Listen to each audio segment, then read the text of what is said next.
तहसील कार्यालय फूट फूट कर रो रही है। महिला सरकारी योजना के लाभ से वंचित है। पति की मौत के बाद विधवा महिला अपने 4 बच्चों के साथ वार्ड क्रमांक 7 में अकेली ही रह रही है। पेट पालने के लिए यह महिला मजदूरी करती है और अपने बच्चों को पाल रही है, लेकिन अब यह बीएम आवास की गुहार लगाते लगाते थक चुकी है। बच्चों के आवास के लिए गुहार लगाने पहुंची थी। प्रशासन और जनप्रतिनिधियों की उदासीनता के चलते महिला की आंखों में आंसू आ गए। मां के आंसू आना भला कौन देख सकता है। दोनों बच्चे मां के आंसू को रोक रहे थे, लेकिन किसी ने भी महिला को जरा भी ही समझाइश नहीं दी कि शीघ्र ही आपका निराकरण कर दिया जाएगा। जबकि आवास योजना के अंतर्गत सूची क्रमांक 969 में प्रार्थी का नाम है, लेकिन इस महिला की पहली किस्त ही नहीं डाली है, जिससे महिला अत्यधिक परेशान है। वहीं महिला ने विधायक और पार्षद की कई बार चक्कर लगाए, लेकिन वहां से जवाब यही मिलता है कि आपका काम हो जाएगा। लेकिन सोचने में मजबूर होना पड़ता है कि योजना का लाभ फिर किन लोगों को मिलता होगा, जब ऐसे गरीब बेसहारा लोगों को योजनाओं से वंचित होना पड़ता है, जबकि महिला चुनाव में अपना मताधिकार का उपयोग भी करती है। इस संबंध में जब हमने वार्ड के पार्षद प्रतिनिधि महेंद्र लोधी से बात की, तो उन्होंने बताया कि यह बात सही है कि महिला का 4 साल पहले पीएम आवास योजना की लिस्ट में नाम आया था, लेकिन अधिकारियों का मानना है कि उस महिलाओं को पट्टा मिला है और वह वैध नहीं है, इसीलिए आवास में देरी हो रही है। सोनू नामदेव की रिपोर्ट। भाई क्या नाम है आपका? मेरा नाम प्रीति पाल। कौन से वार्ड की निवासी हैं? वार्ड क्रमांक 7 की निवासी हूँ। आज आप ये सीसी रखे हुए हैं, तो क्या है मामला ये पूरा? मैं मरना चाहती हूँ, मेरी कोई कुटी नहीं डाल रहा है। मुझे आज 8 साल हो गए, 8.5 साल परेशान होते हुए। हर अधिकारी के दरबार पे गए, लेकिन कोई ने मेरी नहीं सुनी, कोई समस्या का समाधान नहीं निकाला आज तक। जब जो है वो बस आज कल की देखे रह रहा था और डायरेक्ट मना कर देते। मैं क्या करूँ, मेरे बच्चों के साथ मैं बहुत परेशान हूँ। मैं मर जाऊँ, मैं जीना नहीं चाहती। हर व्यक्ति बिल्कुल मेरे बच्चे चाहते, 3 उड़ गई मेरे घर की, मेरे बच्चे तब के मर जाएंगे, जिससे मैं सब साथ में लेकर मरना चाहती हूँ। मैं जीना नहीं चाहती। आपके पतिदेव?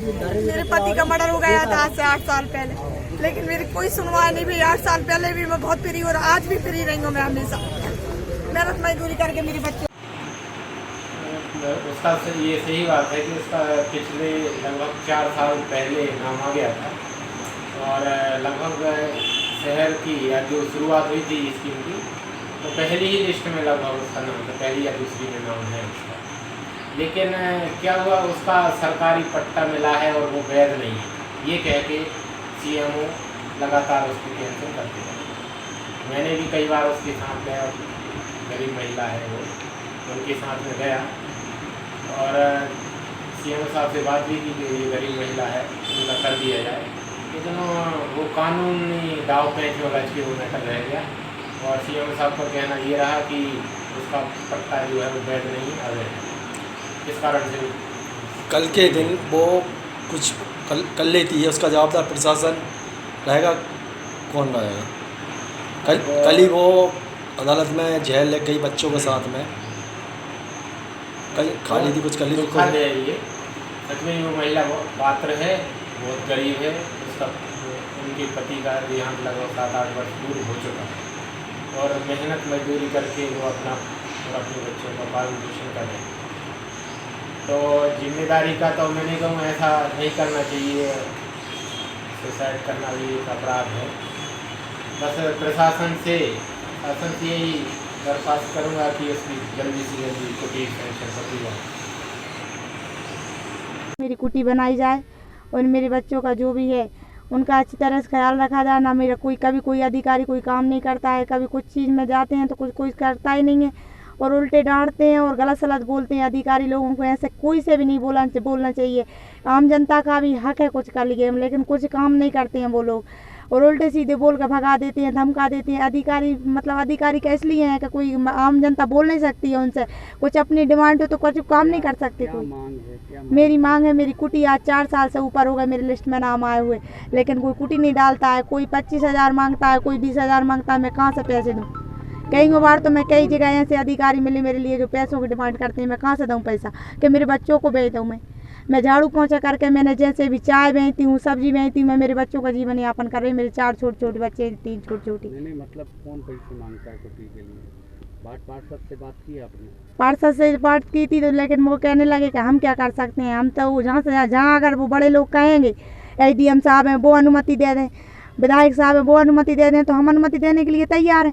यदि वो अनुमति नहीं देते तो हम कैसे अनुमति दे दें आपकी कुटी के लिए, क्योंकि उन लोगों ने पैसे ले रखे हैं। देवेंद्र रघुवंश कर रहे हैं, वो तो निर्मल शर्मा जी का भगवान भला करे, जो उन्हों के स्कूल में मेरे बच्चे निःशुल्क पढ़ते हैं, वहाँ पर कोई फीस नहीं लगती है, ना गाड़ी का चार्ज है, ना कुछ है। सिर्फ मेरे बच्चों को जी ये कि मैं मेहनत मजदूरी करती हूँ और फिर बच्चों को छोड़ना लाना ले जाना करती हूँ। सरकारी योजनाओं का लाभ मिल रहा है? कोई लाभ नहीं मिल रहा है मुझे, तो कभी कुछ लाभ नहीं मिला, आज तक कुछ लाभ मिला ही नहीं है सरकार का। मात्र एक लैट्रिन बाथरूम बनी है सरकार की, अन्यथा मुझे कोई लाभ नहीं मिला। आज तक मेरे पति मर गए, मेरे सबका चूका मुझे आज तक एक पैसा को लाभ नहीं है सरकार को। वोट कहाँ डालती हैं आप?